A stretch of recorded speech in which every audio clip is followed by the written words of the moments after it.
Bon, vous savez que je ne suis pas une cinéphile, mais chose n'est pas coutume, ce soir on parle cinéma. Là, je suis emplie de plein d'émotions depuis quelques jours en fait. Et bah là, je sais pas pourquoi je suis émotive comme ça, je suis émue comme ça, mais bon. Là, je rentre du cinéma, je viens de voir Le Grand Déplacement de Jean-Pascal Zadi. C'est une comédie politique, je devrais rajouter, et qui notamment parle de la première mission spatiale panafricaine. Enfin, c'est l'intrigue. Et c'est pas juste un film comique, en fait, c'est politique, totalement. Notamment, ça aborde la question de la place de l'Afrique sur la scène internationale, les rapports de force entre les États, la permission de rêver, et c'est juste incroyable. En fait, moi, quand j'ai conçu le film, je l'ai conçu pour la comédie, pour le message écologique, pour le message d'union et tout. Et le casting, Pascal Zadi, Claudia Tagbo, Luz de Yakuza, Fadili Camara, Reda Kateb, enfin, Jean-Claude Mouaka, Déborah Lukwema, j'en oublie, mais bon, allez-y, Edgar Yves, moi je l'adore. Et en fait, des visages qu'on voit pas tous les jours, mais ils sont tous excellents, y compris ceux que j'ai pas cités, parce qu'il y en a plein que j'ai pas cités, c'est juste extraordinaire. Enfin, autant de talents réunis, ça fait plaisir. Ça fait plaisir parce qu'en plus, je me dis, il mange. Moi, je suis contente. Et puis, il y a quelques jours, j'ai vu Indomptable. Moi, je suis une fille du 237, un film de Thomas Ginjol avec Thomas Ginjol, enfin, il a un rôle dramatique, loin de son registre habituel de comique. C'est un film extrêmement riche qui aborde des sujets lourds, hein, la famille, la parentalité de manière générale, la violence urbaine, la corruption, les liens transgénérationnels. L'intrigue se passe à Yaoundé. Et je pense une des productrices, je pense pas, c'est Anaïs Lonqueux. Enfin, moi, je sais pas, mais vous rendez pas compte, quoi. Enfin, j'imagine à peine comment toutes ces personnes ont dû se battre pour que ces films existent, pour que les castings soient ce qu'ils sont. Et je suis fière d'eux. Ça m'a émue au possible parce que j'ai pensé à tous les enfants, à eux-mêmes petits, et comment ils ont dû se battre pour arriver là, parce qu'il ne faut pas oublier, on est en France. Moi, j'ai jamais vu ça. Je sais pas. C'est comme je vous ai dit, je suis pas cinéphile, mais il me semble que c'est la première fois que je vois autant de films à l'affiche dans de grandes salles. Moi, j'étais à un UGC, il y avait encore Fanon, il y avait celui-ci, il y avait encore Indomptable, il y avait Sinners. Enfin, vous vous rendez compte? Et en tant que spécialiste de l'orientation scolaire et enseignante, j'imagine tous ces enfants qui se disent aujourd'hui I can do it. Quand ils vont fièrement, avec puissance et force, dire moi je sais que je serai un Thomas Ginjol demain, je sais que je serai un Fari, je sais que je serai Nadège Bousson-Diaye, Claudia Tagbo. Merci à vous tous parce que waouh! Quand j'ai passé le concours de dernière année du conservatoire, en fait, j'ai eu un second prix d'interprétation. Alors, au début, j'étais très contente.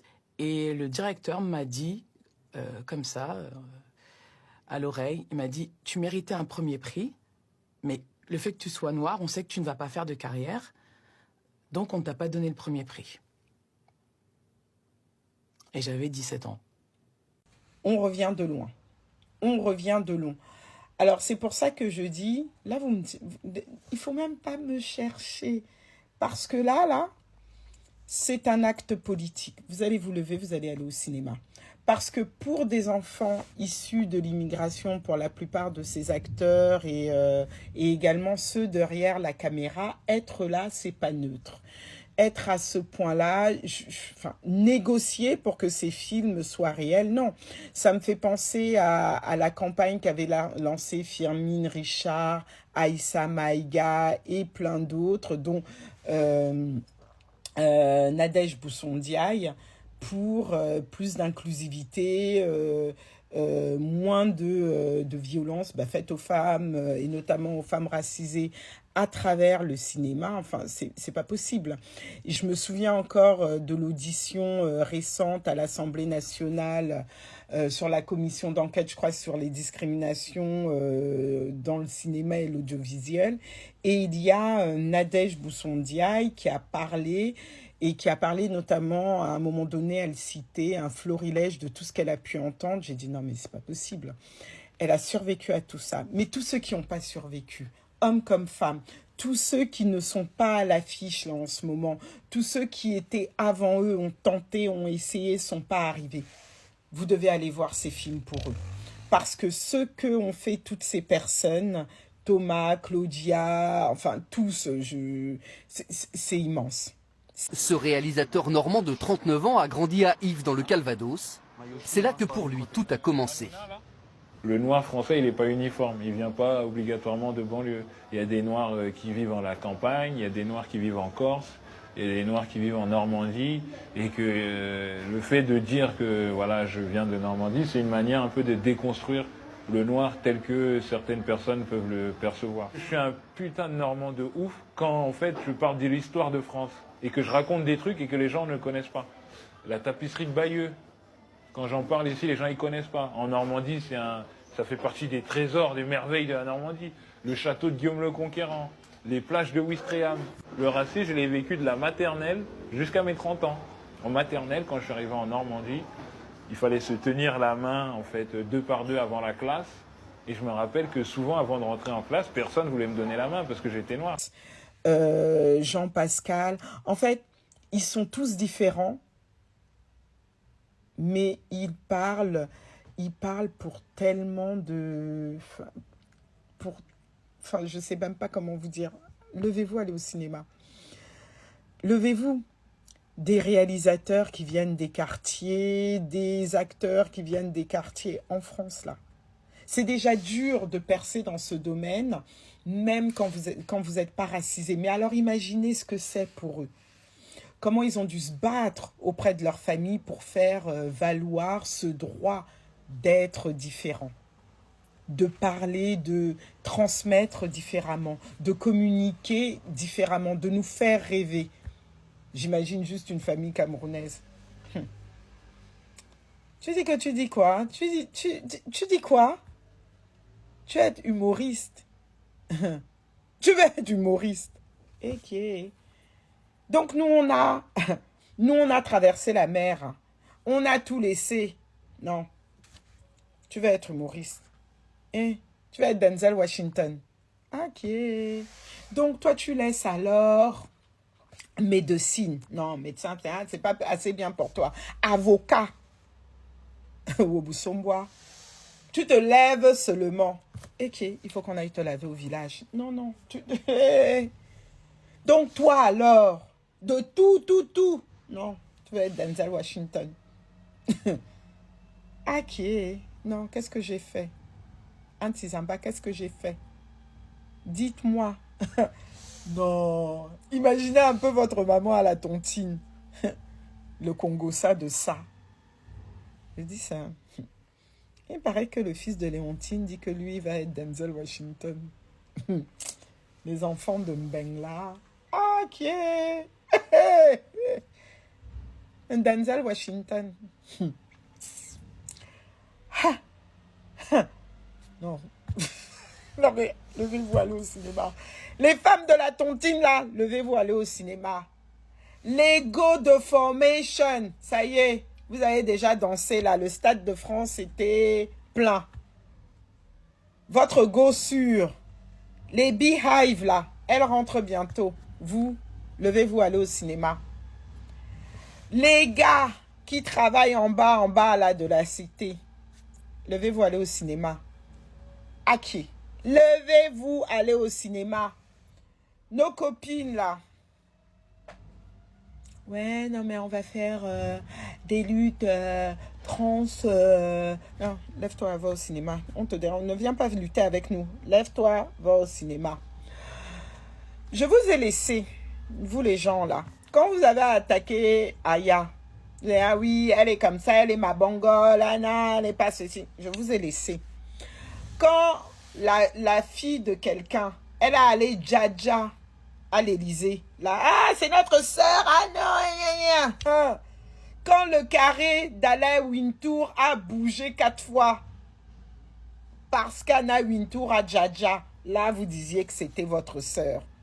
Alors que vous aviez la bouche pour la finir, là alors, si quelqu'un dit quelque chose sur Claudia, je vous gifle. Si quelqu'un dit quelque chose sur Jean-Claude, je vous gifle. Si quelqu'un ne se lève pas pour aller au cinéma, je vous gifle. Levez-vous, allez au cinéma. Levez-vous, allez au cinéma. Que demain, je vous entende. Oui, on n'a pas assez de représentants. Et que je sais que vous n'êtes pas allé au cinéma, là, je vous gifle. Ne venez pas me déranger. Levez-vous, allez au cinéma. Parce que là, ces films doivent faire le plein. C'est politique. Ces films doivent faire le plein.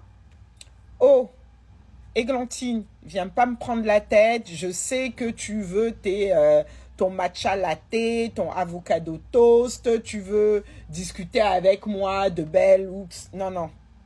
Je veux pas de ta... Non, non, non, non, non. Arrête. Tu vas au cinéma.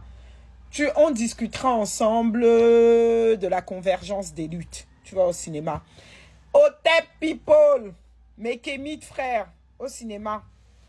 Il y a votre part là-bas. Non, non, non, non, non.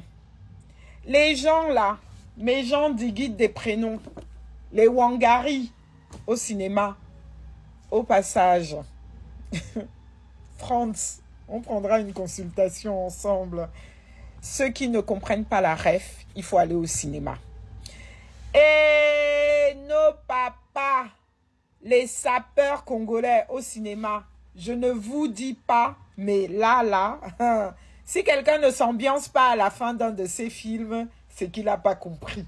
Et moi-même, je suis restée là, j'ai dit non, non. Ah non, merci. Merci à tous ceux-là. Non, mais vous avez représenté.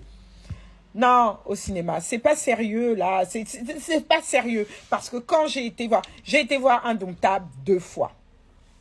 Là, aujourd'hui encore, je sors du cinéma, que ce soit Fanon ou les autres là, vous n'étiez pas là. Les gens là, vous n'étiez pas là. Après, vous allez, oui, non, mais moi, j'en ai un départ. La représentation va commencer comment alors que toi-même, tu ne vas pas regarder. La représentation va commencer comment? Oh, les tatas là. Les tatas, les rich aunties, même si tu n'as que 1800 €, pardon, va chercher les enfants de ta sœur au cinéma. Vous devez être au cinéma là. Ces films doivent faire le plein. D'abord, je vais parler à mon frère. Ok, mon frère du 237 là, qu'est-ce qui t'est arrivé? Tu m'as fait pleurer. On a parlé Bassa au cinéma en plein cœur de Paris. Et j'ai eu les larmes aux yeux. Tu as dédié ce film à ton père, ta mère, ton grand-père, ta grand-mère, tes frères et sœurs.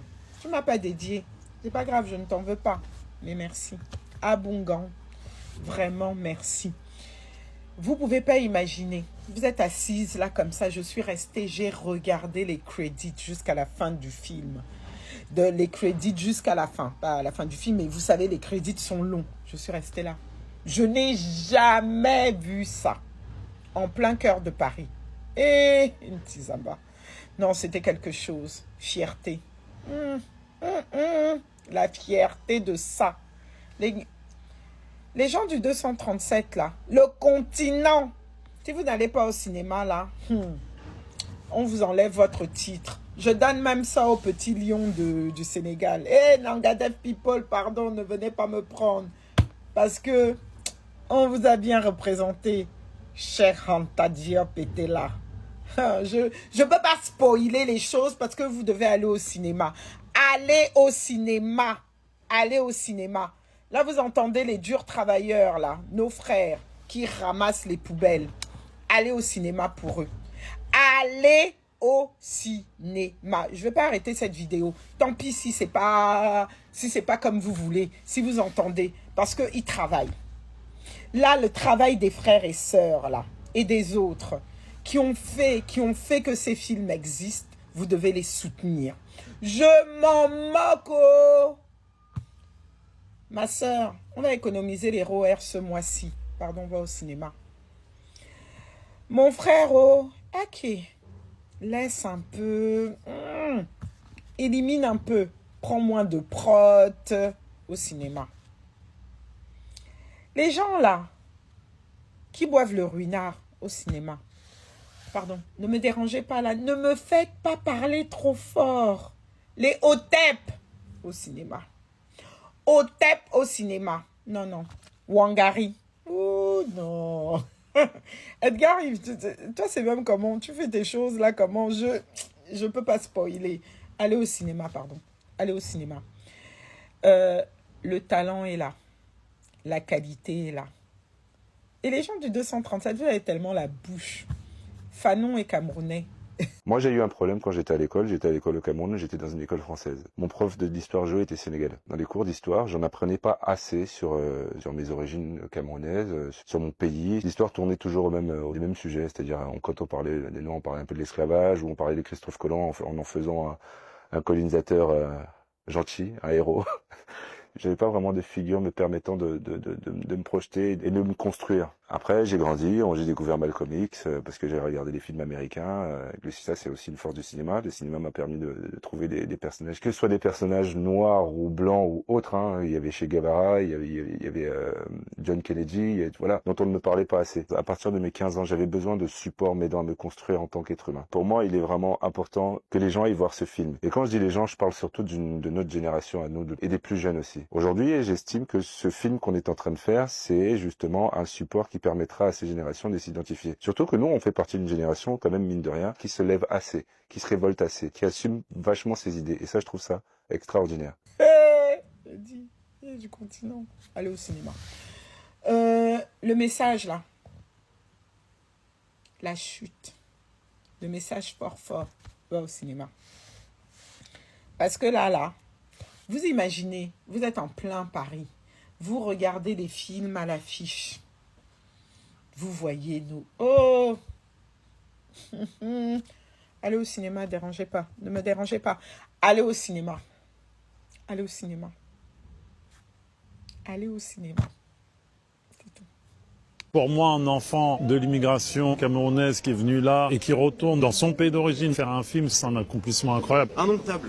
Allez. Inspire d'un documentaire, Le crime à Abidjan de Moscou Bouko. Qu'est-ce qui t'a séduit dans ce docu, au point d'en tirer une fiction, en tout cas, de t'en inspirer? En fait, j'ai pas quand même dit que c'était peut-être un peu un prétexte, parce que j'avais beaucoup envie de me raconter en sortant de mon dernier spectacle. Et puis, il y avait dans le documentaire que j'ai vu il y a très longtemps de ça, il y avait quand même le truc de me dire, dans la mentalité de ce commissaire, fait une projection très rapide à mon père. Et puis à un moment, je me dis, t'imagines, papa, il aura été flic. Et cette petite phrase que j'ai eue a résonné vraiment dans ma tête et j'ai croisé les deux. Je voulais pas me raconter moi, ma vie et tout, mais j'avais envie de raconter un peu ce rapport au père et tout un tas de choses. J'avais trouvé le bon prétexte, le bon endroit de mettre un policier sous tension extrême, tu vois, et qui en plus doit gérer sa famille. On a tourné le film à Yaoundé. On a été dans des quartiers et tout à Yaoundé, principalement à Etoudi. Tout ce qui a résonné, c'est le Cameroun. Mais vraiment, là, je suis méga premier degré. Pour moi, un enfant de l'immigration camerounaise qui est venu là et qui retourne dans le pays d'origine, dans son pays d'origine, dans le pays d'origine de mes parents et de mes grands-parents,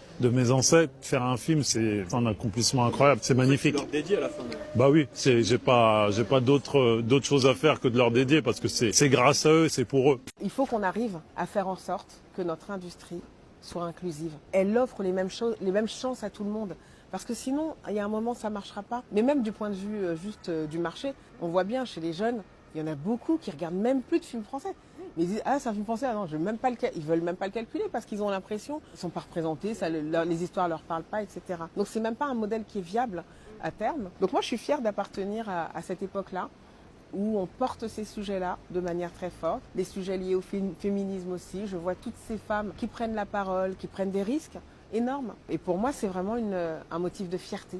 De me dire, on n'est pas là en train juste de profiter chacune de notre carrière dans notre coin, mais on essaie de faire en sorte que ça bouge pour nous, pour les personnes qui nous entourent, pour les personnes aussi avant nous, qui ont fait que déjà on peut être là, et puis pour les plus jeunes, pour ceux qui arrivent, sur le marché du travail et pas uniquement dans notre métier, parce que je pense que quand on prend la parole, c'est entendu dans le reste de la société, donc ça fait bouger les lignes. Et forcément, quand les lignes bougent, ça crée des remous, ça crée des tensions, mais c'est normal, c'est pas grave, faut pas se laisser impressionner. On est ensemble et on va le faire et c'est voilà.